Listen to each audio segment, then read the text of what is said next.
नमस्ते विद्यार्थियों। हम लोग बाण भट्ट की आत्मकथा उपन्यास की कथा वस्तु के संदर्भ में विचार कर रहे थे और कथा वस्तु प्रारंभ करवाते हुए हमने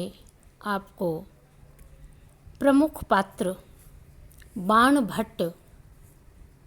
और स्त्री पात्र निपुणिका के बारे में जानकारी दी थी। विद्यार्थियों, हमने आपको यह बताया था कि यह उपन्यास हर्षवर्धनकालीन राजनीतिक और सामाजिक सांस्कृतिक स्थितियों को हमारे सामने रखता है, उन घटनाओं को हमारे सामने रखता है और उस समय के समाज की स्थिति किस प्रकार की थी उसको भी सामने रखता है। इस उपन्यास में प्रमुख पात्रों के रूप में हम कह सकते हैं कि प्रमुख पात्र है बाण भट्ट, जो अपनी आत्मकथा को बता रहे हैं, अपने जीवन के बारे में बता रहे हैं। स्त्री पात्र है निपुणिका, एक और स्त्री पात्र है भट्टिनी, जो राजवंश तुवर मिलिंद की कन्या है, और उसके अतिरिक्त अघोर भैरव, चंडमंडना, उसके अलावा पुजारी बाबा, उसके अलावा और वे पात्र जो उस समय की राजनीति के, उस समय के राज्यों के राजा हैं, या उनकी भूमिका इस उपन्यास में जिस तरह से लेखक ने बताई है, क्रमशः वे सारे पात्र इस उपन्यास में कथा वस्तु के विकास में आते रहते हैं। कथा वस्तु के प्रारंभ में बाण भट्ट अपने बारे में बताता हुआ राजवंश के बाहर से, जैसे ही वह राजमहल के बाहर से गुजरता है, वहाँ उसकी मुलाकात निपुणिका से होती है। निपुणिका,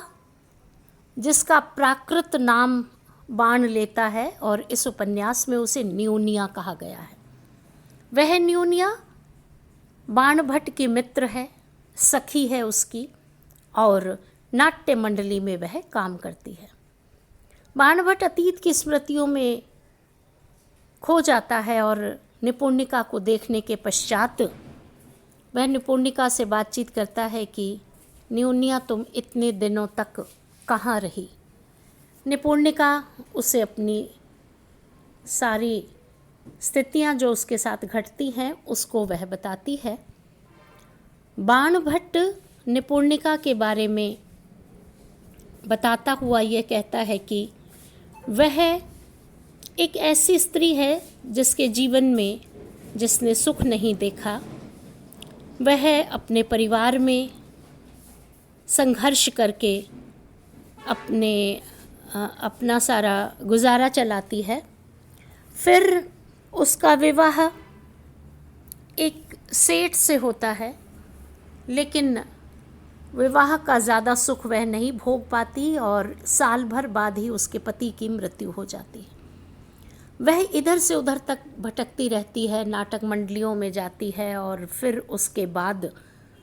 उसे लगता है कि उसके जीवन में सुख है ही नहीं, और वह बाण भट्ट से जब उसका परिचय होता है तो वह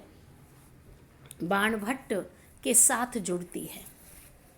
बाण भट्ट के साथ जुड़ते हुए बाण भट्ट उपन्यास के दूसरे ही उच्छ्वास से उपन्यास की कथा वस्तु के विकास में निपुणिका के साथ जैसा व्यवहार करता है, वह स्त्री को बड़े सम्मान की दृष्टि से देखता है। वह स्त्री को देव मंदिर की तरह से मानता है, पवित्रता की मूर्ति के रूप में मानता है, और निपुणिका इस बात को अच्छी तरह से समझती है। जब दोबारा उसकी मुलाकात होती है और बाण भट्ट से जब वह बातचीत करती है तो निपुणिका कहती है कि बाण, मैं यदि बच पाई हूँ, यदि मैं इस समय अपनी आजीविका जिस भी तरह से चला रही हूँ, राजमहलों में तांबूल बेचकर या अंतःपुर में नृत्य करके या नाट्य मंडली का प्रदर्शन करके, नाट्य मंडली में इधर उधर विचरण करते हुए, जाते हुए, जहाँ भी नाटक खेले जाते हैं वहाँ यदि वह मैं सारे कार्य कर रही हूँ तो वह तुम्हारे ही कारण है। बाणभट्ट समझ नहीं पाता और तब निपुणिका उसे कहती है कि बाणभट्ट, तुम एक ऐसे पुरुष हो जिसके कारण मैं अपने जीवन को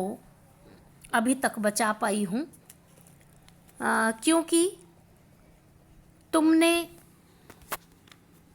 मुझे सहारा दिया था और परिस्थितियों को सुधारते सुधारते मैं अपने दुखों को इस प्रकार कम करते करते इधर उधर मारे मारे फिरते हुए तुम्हें ही ढूंढने और खोजने का प्रयास कर रही थी। फिर यह बात कहती हुई भट्टिनी कहती है कि मुझे तुमसे मोह हो गया है, मैं तुमसे प्रेम करती हूँ, लेकिन तुमने मेरे प्रेम को स्वीकार नहीं किया। यद्यपि तुम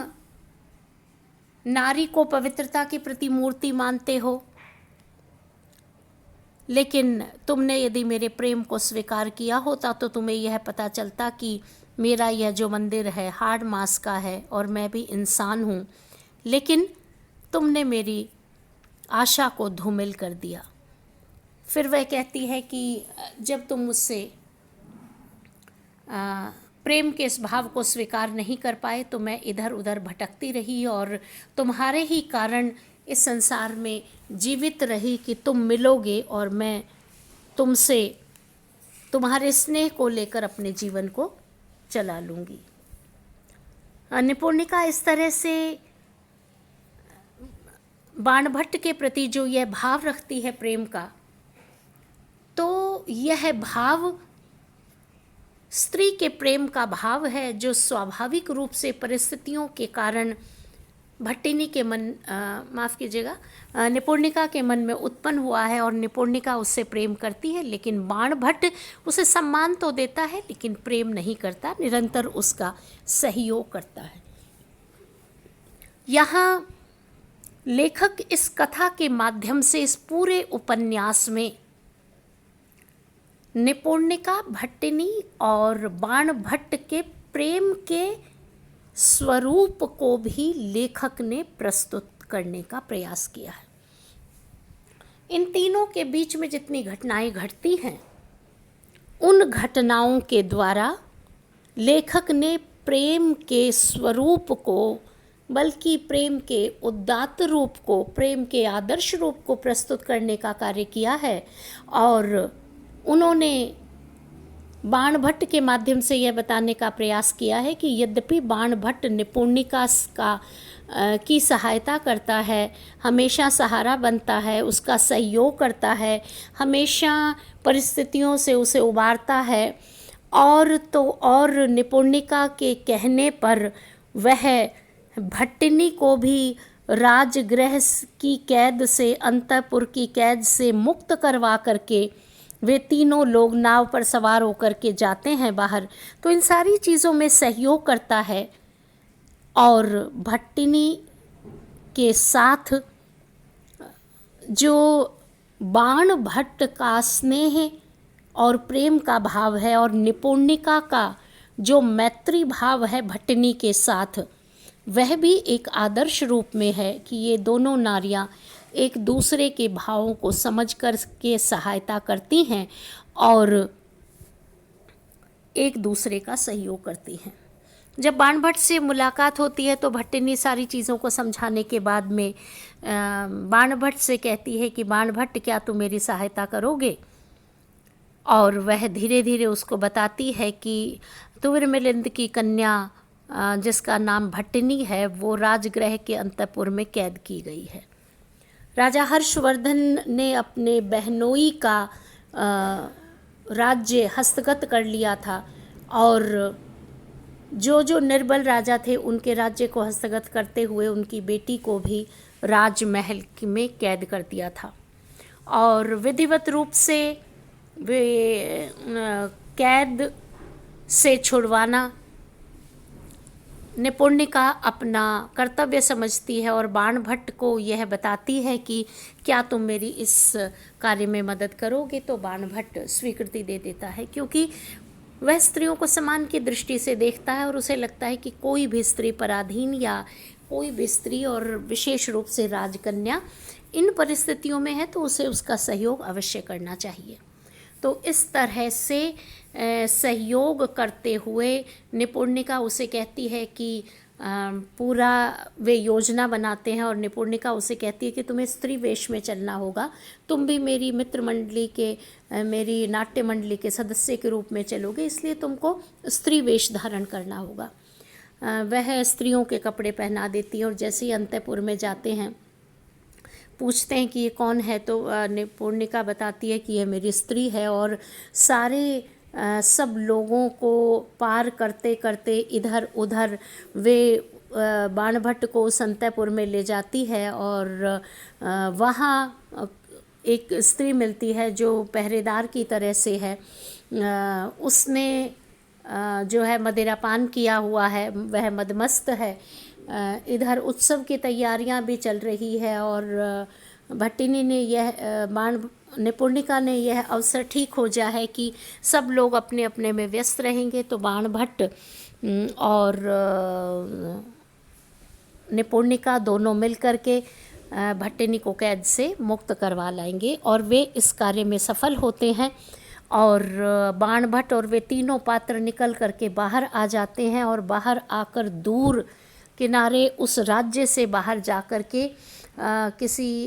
मंदिर में जहाँ अलग अलग कोठरियाँ दिखलाई पड़ती हैं वहाँ जाकर के वे रुकते हैं। बाणभट्ट और निपुणिका दोनों इस कार्य में सहयोग करते हुए भट्टिनी को जब मुक्त करवाते हैं तो भट्टिनी उनसे बातचीत करती है और उनका धन्यवाद ज्ञापन करती है और तीनों आकर के जिस मंदिर में ठहरते हैं वह चंडी मंदिर है। वहाँ के पुजारी बाबा हैं, वे भैरव हैं जो बड़े महावराह की पूजा करते हैं और जब तीनों को देखते हैं तो फिर निपुणिका और वे छिप जाते हैं। बाणभट्ट आता है और उनके पैरों में गिर करके कहता है कि मैं आपके दर्शन को पाकर मैं अत्यंत प्रसन्नचित्त हूँ। तो फिर वे अघोर भैरव वे पुजारी उसको मंत्र देते हैं और कहते हैं कि तुम नेक कार्य करने वाले हो और एक वे गुरु मंत्र देते हैं और कहते हैं कि किसी से भी नहीं डरना, न गुरु से, न मंत्र से, न किसी और से। तो यह इस बात को लेकर के बाणभट्ट में एक नई ऊर्जा का संचार होता है और वह इस बात को मन में गांठ बांध लेता है कि उसे किसी से भी डरने की आवश्यकता नहीं है और कथा वस्तु का विस्तार होता है। आज विद्यार्थियों इतना ही। धन्यवाद।